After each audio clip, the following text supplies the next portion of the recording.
Techno Buffalo's E3 coverage is presented to you by State Farm, helping you get to a better state.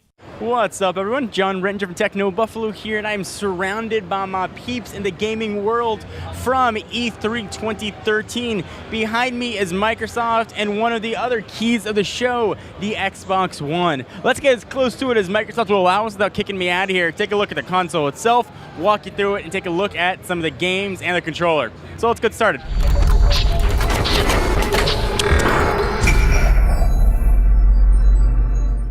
So here is the console itself, looking like an old school cable box. Moving right along, we've got the controller and the Kinect, looking like a squatter version of the Kinect we've got right now. More on that a little bit later. If we go back, you can see all the vents surrounding this guy and a slot loading Blu-ray drive right there on the front. On the back, you've got power, HDMI out, you've got audio, HDMI in, 2 USB ports, your Kinect port, you've got an IR port, and your Gigabit Ethernet port. Lots of ports. Alright, so we took a first look at the Xbox One console. Let's take a look at what's going to control it, the appropriately named controller. So a lot of things are different here. The first thing you'll notice when you pick it up is the material feels very different. It almost has a third-party controller feel to it. The battery pack has been totally removed. There are batteries inside, but they now sit flush.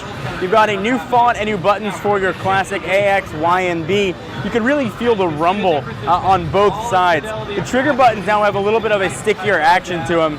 And you've got the Xbox, the share buttons, and the new Xbox button right down there. It's going to launch Xbox Live. And of course the connection and charging option there as well. I've been a really big fan of how the Xbox controllers feel. This one sort of continues that feel. It feels really solid in the hands. The trigger buttons are really well placed. The AX, Y, and B buttons feel really good as you're using it.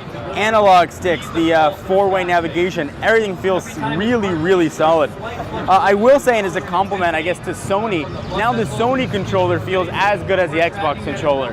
So if that was a determining factor for you which one to get, as far as I'm concerned now, both controllers are at parity, but this one feels absolutely awesome. It's got a very natural feel in the hand, and it doesn't weigh very much either.